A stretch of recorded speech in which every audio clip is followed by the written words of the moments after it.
उत्तर प्रदेश के मुखिया योगी आदित्यनाथ ने प्रदेश के सभी मंडलों के मंत्रियों का एक समूह बनाया है, जिसके तहत प्रदेश सरकार के तमाम मंत्रियों को अलग अलग मंडलों की जिम्मेदारी दी गई है।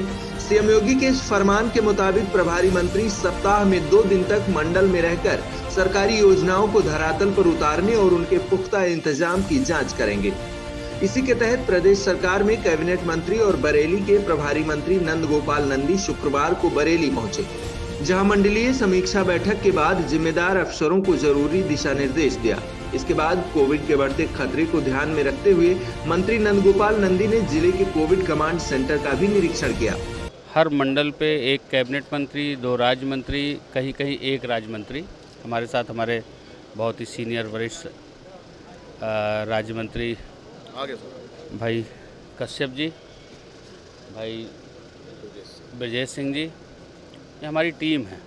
माननीय मुख्यमंत्री जी की मंशा है कि प्रदेश सरकार की हर योजना का लाभ प्रदेश के अंतिम व्यक्ति तक पहुँचे, विकास की रोशनी अंतिम गांव तक पहुँचे, अंतिम व्यक्ति तक पहुँचे।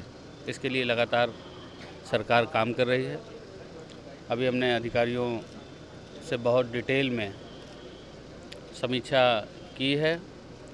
हमारे माननीय मंत्री जी कल बदायूं और पीलीभीत जा रहे हैं, ये भी वहाँ समीक्षा करेंगे और स्थलीय निरीक्षण भी करेंगे, ताकि ज़मीनी हकीकत और जहाँ पर भी कोई अड़चन है, कोई बाधा है, वो काम कैसे हो।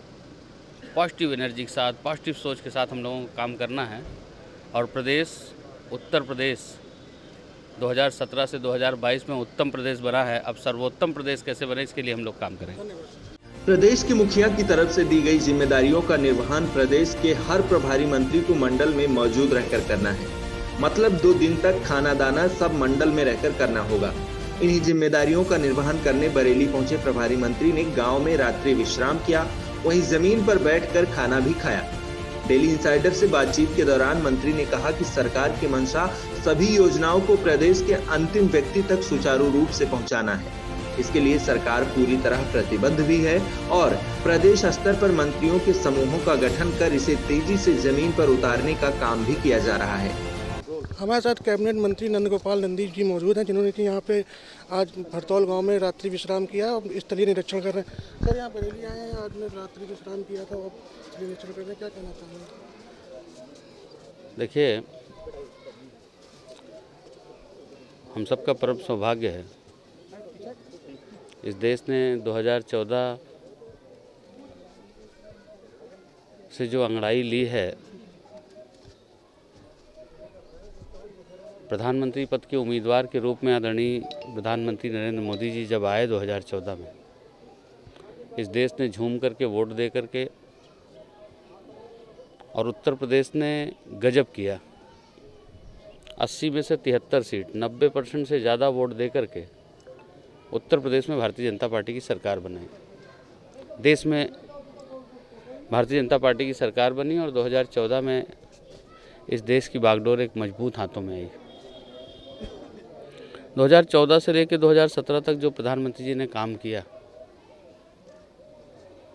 उनकी जन कल्याणकारी योजनाएं, देश के 130 करोड़ लोगों की बेहतरी के लिए जो उन्होंने काम किया, उस पर फिर से उत्तर प्रदेश ने 2017 का जो आम चुनाव हुआ विधानसभा का, जो एक बार सपा एक बार बसपा ये लूटने का काम करते थे, माननीय प्रधानमंत्री जी के किए हुए कामों पर जनता ने मोहर लगा के 2017 में प्रचंड बहुमत के साथ भारतीय जनता पार्टी की सरकार बनाई। भारतीय जनता पार्टी की सरकार बनी और इस प्रदेश के मुख्यमंत्री योगी आदित्यनाथ जी ने जिस तरह से काम किया, 2017 के बाद लगातार, जिसको बीमारू प्रदेश कहा जाता था उत्तर प्रदेश, जिसको दंगे का प्रदेश कहा जाता था उत्तर प्रदेश, जिससे गुंडे और माफियाओं का उत्तर प्रदेश कहा जाता है, वो उत्तर प्रदेश की बेहतरी के लिए उन्होंने काम किया। प्रदेश के अंतिम गांव तक विकास की रोशनी पहुंचे, प्रदेश के अंतिम व्यक्ति तक सरकार की योजनाओं का लाभ पहुंचे। दिन रात उन्होंने काम किया, गुंडागर्दी पर लगाम लगाई। आज उत्तर प्रदेश गुंडों से मुक्त है, माफियाओं से मुक्त है, विकास युक्त है। भय का वातावरण आम जनमानस के मन से निकला है और गुंडों पर भय व्याप्त हुआ है, माफियाओं पर भय व्याप्त हुआ है। उत्तर प्रदेश उत्तम प्रदेश बना, और अभी 2022 के चुनाव में प्रचंड बहुमत के साथ उत्तर प्रदेश की जनता ने फिर से बहुमत देने का काम किया। आप देखते हैं जब चुनाव आता है तो चाहे सपा हो, चाहे बसपा हो, चाहे कांग्रेस, तमाम चुनावी वादे करते हैं, ये भी फ्री, ये भी फ्री, ये भी करेंगे, ये भी करेंगे। कोई रोड मैप नहीं होता, कैसे करेंगे। 2017 में हमने जो संकल्प लिया था उस संकल्प को पूरा किया, जनता ने फिर से प्रचंड बहुमत दिया। उत्तर प्रदेश उत्तम प्रदेश बना, अब सर्वोत्तम प्रदेश कैसे बने इसके लिए हम लोग काम कर रहे हैं। उसी कड़ी में माननीय मुख्यमंत्री जी के मार्गदर्शन में, उनके दिशा निर्देश पर मुझे मेरे साथ 2 राज्य मंत्री,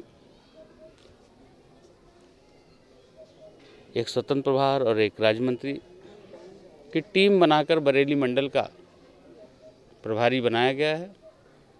उसी क्रम में हम आए थे और रात में हम गांव में एक घर में रुके। आप सोच सकते हैं, अभी मैं समझता हूँ DPS में भी जाएंगे, दिल्ली पब्लिक स्कूल में भी, जहाँ इतना मैनेजमेंट, इतने बड़े बड़े लोग लगे होते, इतनी फीस ली जाती, इतना पैसा लिया जाता है, शायद इसके बराबर सुविधा देने में उनको कठिनाई आएगी। मैंने यहाँ बच्चों से भी बात करी, टीचर्स, प्रिंसिपल जो मैनेजमेंट में लगे हैं उन लोगों से भी बात करी। बच्चे भी स्मार्ट हैं और यहाँ के जो मैनेजमेंट में लगे हुए टीचर, प्रिंसिपल, सभी लोग बहुत स्मार्ट तरीके से सब लोग अच्छे से काम कर रहे हैं। इसकी परिकल्पना सपा बसपा की सरकारों में सोचना ही मुश्किल था। ये धरातल पर आज जो दिखाई दे रहा है, इसके पीछे हम सब का परम सौभाग्य है कि इस देश की बागडोर एक परम तपस्वी आदरणीय नरेंद्र मोदी जी के हाथों में है, तो इस प्रदेश की बागडोर एक कर्मयोगी मुख्यमंत्री योगी आदित्यनाथ जी के हाथों में है। हम सर्वोत्तम प्रदेश बनाने के लिए काम कर रहे हैं। आप रुके थे, इसमें किस तरीके का कुछ नया एक्सपीरियंस? तो ये थे कैबिनेट मंत्री नंद गोपाल नंदी जी, जो बता रहे थे कि ये जो यहाँ पे इन्होंने स्कूल का निरीक्षण किया, वो कह रहे थे कि निजी स्कूलों से भी काफ़ी अच्छा ये स्कूल है। कैमरामैन दीपक गुप्ता के साथ में Jitendra Verma, daily insider, Bareilly. UP और देश दुनिया की तमाम ताजा तरीन खबरों के लिए आज ही गूगल प्ले स्टोर से इंस्टॉल करें हमारा तेजी से उभरता न्यूज ऐप डेली इंसाइडर।